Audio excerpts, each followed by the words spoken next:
So if there is one piece of advice that I would give to anyone when it comes to training and improving their health and fitness, it is to start including this type of training within your routine. Well, I've only been doing it for the past 6 months, to be honest, and it is something that will improve my injury prevention risk. It's something that I neglected for many years, probably over 10, 11 years now, and that is mobility. And that is slightly different to what people think. So people think of mobility probably in the wrong way, and they just think of it in relation to stretching. But mobility is the range of movement around the joint. And as soon as you improve that, then you can then load that muscle in that joint in certain ways with more weight, leading to a reduction in injuries. So that's why it's so beneficial.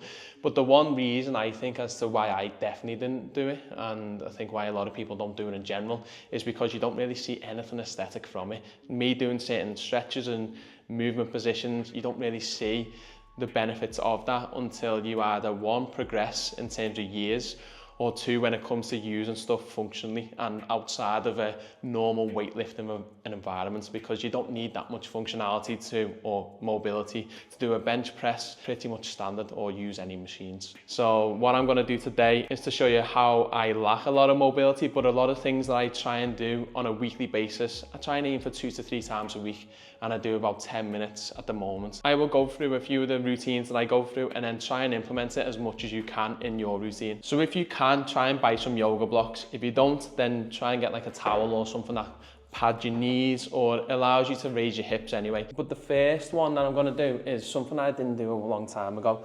Is so you can sit down. I mean, straight away you can tell how tight your hips are by just how you can sit. So I struggle to sit upright. I'll probably do it from this way.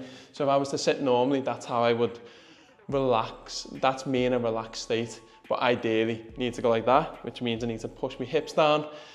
And also it shows that I've got tight hamstrings. And the same applies when I sit. If I keep my legs fully extended, my back has a natural roundness where if I wanted to sit upright, then I'm more inclined to shorten my legs because the hamstrings are very tight. Having tight hips, tight hamstrings will lead to low back pain, something I used to suffer with.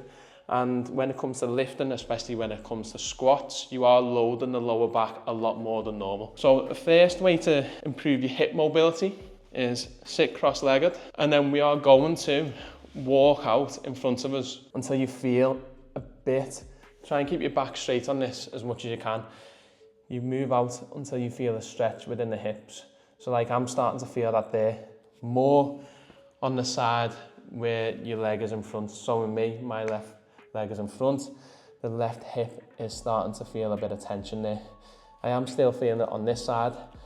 In terms of how long do you stay in these positions, I would say until I probably do about 8 to 10 seconds once I've started to feel the stretch. Normally what I would be doing is making sure that I am breathing through the nose and then exhaling it through a sigh through the mouth. And when you do any inhalation, you can start the movement, and exhale, you can probably go a bit deeper into it. So for example here, I'll inhale, and then when I'm exhaling, I will move a bit more forward, and you can round your back a bit more on this. And the further out you go, obviously, you'll feel more of a stretch on the hips.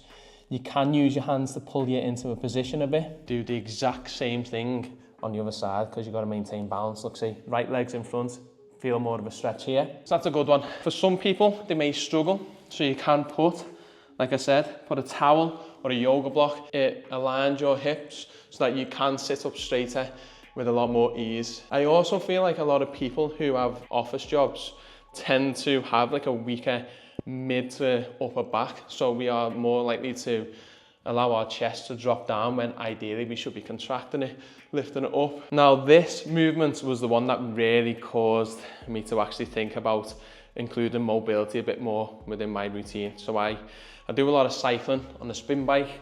I use Peloton to do that. And one of the instructors, his name is Dennis actually, I don't know whether he's like 40 odd years old. His hip mobility, his flexibility is unbelievable. And he'd done this stretch. This is how you start doing it actually. So you go into all fours, and then you move to one side so that one knee is in the center of the mat. You put your other one behind it, like this. I'm gonna look a bit stupid doing this. And then you sit back.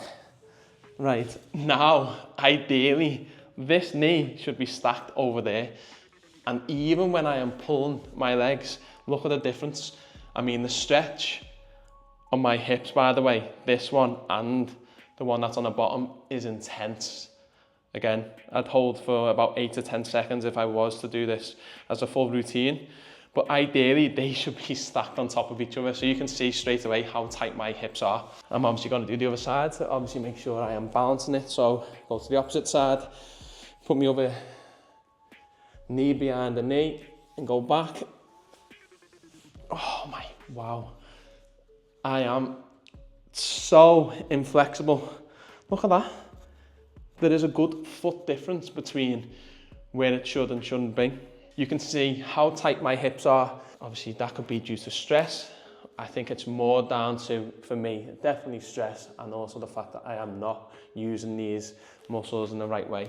Now, if I go and do a squat, if I go and do all these other activities, I will still have a lot of strength in them, but you can see that outside of a fixed plane of motion, so I do a lot of running now, I do cycling, outside of them fixed planes of motion, I don't have that much maneuverability around that, which in the long run is going to lead to a lot of health problems. A lot of the focus on mobility is around hips and hamstrings, because posterior chain is something that we need to improve in maneuverability and strength. So this one is focusing on both the hips and hamstrings in this one. So for example, so you start on your knees, put one foot in front. I've got a bit of mud on my socks from my run club this morning. But anyway, place that so your top of your foot is flat on the mat. And the whole point of this movement is I move forward, you will get a stretch on this side in your hip. You will get a bit of a stretch on your glute and hamstring here. The way to activate your hips a lot more is to press the top of your foot down into the mat. So you get a contraction, front of your hip lights up here. You can go as deep into the stretch as you possibly can. The difference between mobility and stretching is that you are trying to move through the whole process. So I'm slowly moving forward. I'm not holding a static stretch.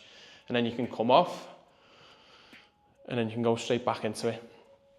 Make sure that you are pressing down into it. Where the hamstring comes in is that when I come off this front leg, you will stretch it out, and ideally keep that stretch as much as you can and as straight.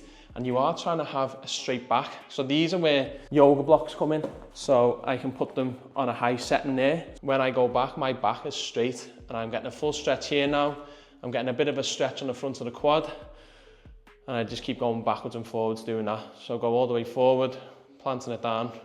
So that is a good one. Obviously, everything that you do it on the opposite side. Do it for the equal amount of time so that you are not getting any imbalances. For this one, this is more hamstrings. So the idea of this one is keep your feet in line, keep them quite narrow, probably just a bit narrower than your hip distance.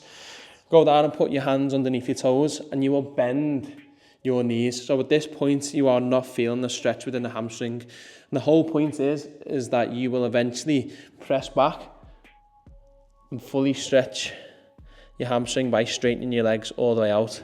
Now you can see how poor my form is by how arched my whole back is. Ideally, the more flexible I would be or mobile, my back would remain quite straight like that.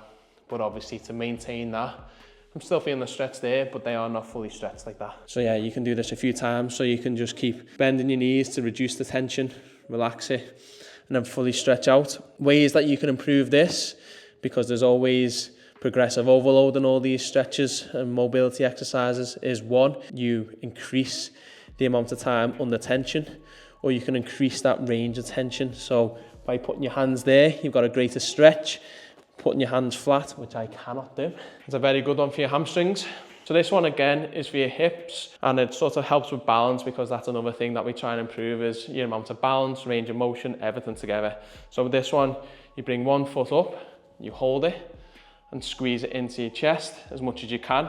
Obviously that one is planting on the ground, so you obviously try and put a bit of force through that one. Mine are not that flexible today, so I've done a run this morning. I would probably start with this one. It's quite a good hip opener. How you do these in sequence and which ones you do, again, completely up to you, what feels best for you on the day. But to be honest, I used to confuse hip pain with overuse or an injury, when in reality it's normally due to a lack of strength of the hip flexor, of the hamstrings, of all these things. So this one's a hip stretch again.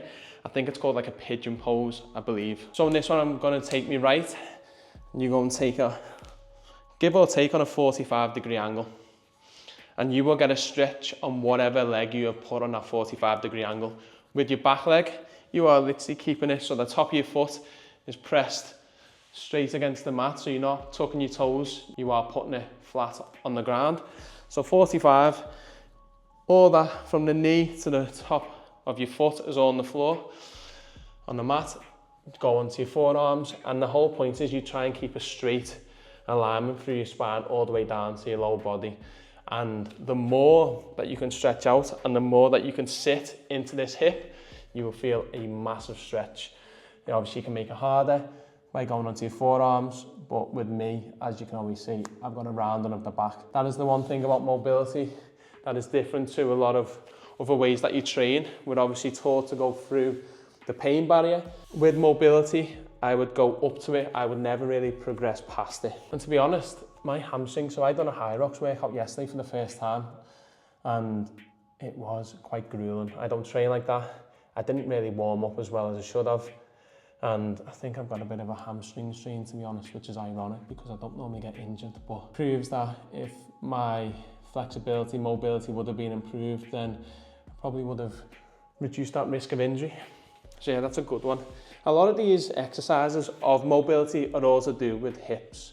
I feel like a lot of your tension is within your hip. A lot of movement comes from that point. We try and do a lot of hip and hinge movements. I think one thing to always assess how mobile I am on a day is how much can I sit on my ankles. So at the moment, I am actually touching my heel to my bum and I'm getting a full stretch on the quad, and I can feel it within the ankles. And I do this before I do any leg day, because most of the times I will literally, when I come into the gym, I'll probably be able to get to there.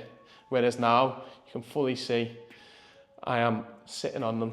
Just gives me a bit of an ankle stretch, and I'm not gonna lie, all this still is very uncomfortable for me. But it is something that I need to actively work at and just completely ignore the fact that you won't really see the benefits. It's just something that you've got to do long term, and that's when you will start to see a lot of things when you are not treating an injury and you are able to train for a lot more. The reason that I filmed this type of video today was I got a few comments on a live stream where basically a lot of people were asking, how do we train? How should we train? What is the best way?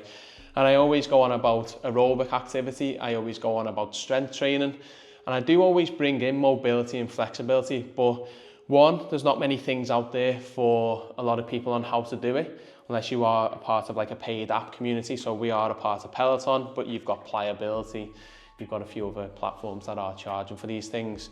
And it's not normally dominated by men.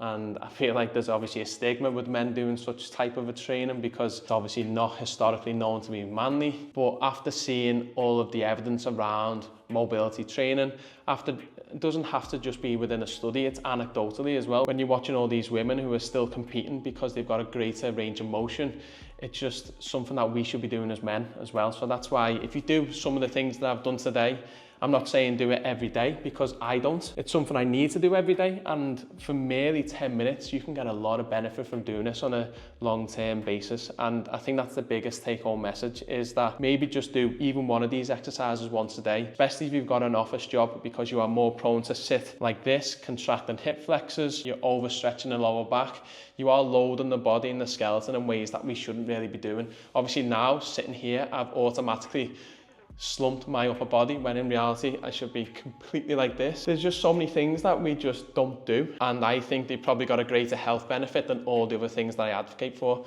So it is something I'm going to do more frequently. So I hope this video has been of some use to you. If you are not doing any flexibility, mobility training, then by all means you should start doing it. You will see the benefits in your range of motion when it comes to squatting or doing other things. And because you're not seeing the effects of it straight away, does not mean it's not having a beneficial effect on your life. And that is the same with a lot of things within health and fitness anyway, is that you just need to play the long game, give it a bit of time, and it will come good in the end. But if you've got this far, as always, thanks for watching. Any ideas about videos, put them below. And if you are interested in joining one of the live streams, which I've been doing every night for the past week, I'm going to keep doing them for as long as people keep turning up and engaging in them, which a lot of people have been doing. So thank you for doing that, if that is you anyway, and I will see you soon.